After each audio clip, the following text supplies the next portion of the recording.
And I think we proved it, that this family began to come up with these allegations of molestation and conspiracy only when they realized that they were on the way out, that Michael Jackson was sick of them, didn't want to deal with them anymore, didn't want them on his property. They were calling him daddy. They appeared to want a future with Michael Jackson that he didn't want with them.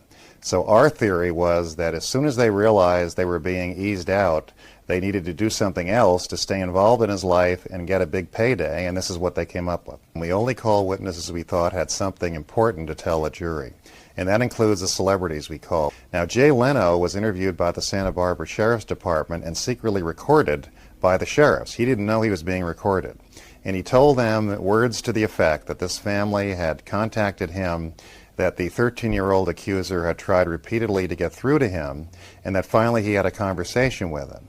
He said that the 13-year-old sounded, overly rehearsed, sounded scripted. There seemed to be a woman in the background, directing what he said. And he got a bad feeling about what this young man was saying to him. And he thought they wanted money, although they didn't actually ask for it. And after that conversation, he told the staff not to let them put any calls through to him again. Now, just so you know, his lawyer didn't want him to testify. And be a supporter. His lawyer tried to say that he didn't remember what had happened, and I told his lawyer that we had a recording of the phone call, and his lawyer was shocked to hear that because he didn't know there'd been a secret recording, nor had he heard it. And I said, maybe you'd like me to send it to you. And I sent it to him, and I said, look, we're going to subpoena him. He can get on the stand, and if he doesn't remember, we're going to refresh his recollection with this recording, and I don't think that's the way you want this to happen. Now, George Lopez was called by the prosecution. If they hadn't called him, we were going to talk about their efforts to get money from him, even going so far as to accuse him of stealing money from the child's wallet. Chris Tucker had interacted with this family on numerous occasions. He felt they took him for a ride. I remember him telling me when I first met him that he was told this child had cancer. He wanted to help them out. He invited them to the set in Las Vegas of Rush Hour 1. He thought they would spend a day, and they ended up spending, I think it was 10 days or 2 weeks, and billing him for the entire amount. And he went to Michael Jackson in Florida and said, be careful, something's wrong. Michael Jackson used to have a rule that every time he gave a concert around the world, he would visit a children's hospital to be as good to children and as kind to them as possible. He wanted to help this child overcome cancer, and he took great pride in the fact that he had had something to do with this child going into remission and beating cancer. He never saw the forces of darkness that were circling his life, and it's very sad. Spa treatment at that time. Did she call for help? No. Did she tell the person at the spa that she was being held against her will? No. What did she do? She had a body wax. She went on shopping sprees and even had dental surgery, never once mentioning that she was being held captive. The defense knew that its attack on the mother would stick, thanks to the work of Chief Investigator Scott Ross.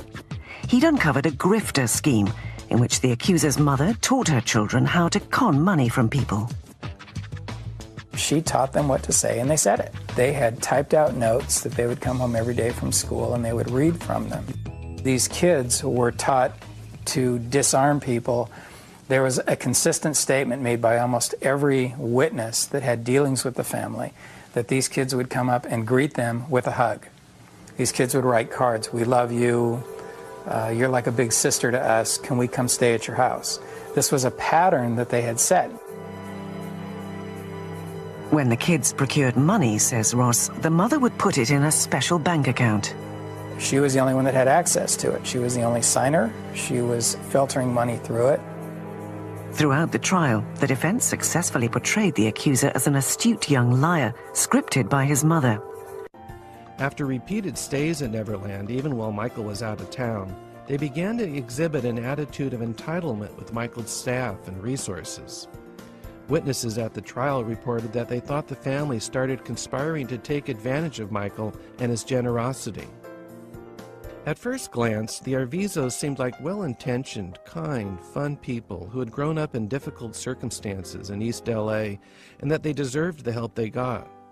However, it came out at trial that the Arvizos were not as innocent as they first appeared. Trial testimony revealed that a couple years earlier, before his cancer diagnosis, Gavin was arrested for shoplifting at a J.C. Penney on an outing with his family.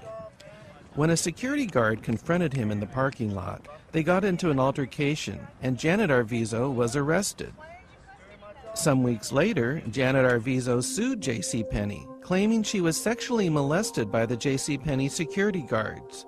She said they twisted her nipple up to 25 times and beat her, and she offered these photos as proof. JCPenney settled out of court for $152,000. Well, there's no question that two young boys lied under oath to support their mother's claim that she'd been sexually abused by JCPenney guards. But there are many other things that we brought forward. She was arrested, brought to the police station. We obtained the booking information where she said she didn't have any need for medical attention, didn't have any injuries. We also obtained the booking photos where you didn't see a bruise on her body or a hair out of place. Subsequently, her lawyer filed a lawsuit against JCPenney and with photographs showing bruises all over her body. Later, Janet and her kids admitted under oath that her ex-husband David regularly beat her and their children, and that they had lied earlier in the JCPenney deposition.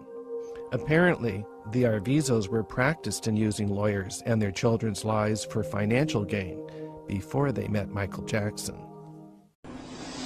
The family apparently was aware of prior allegations that had been made against Michael in the past and had hinted that there was really nothing keeping them from doing something similar unless...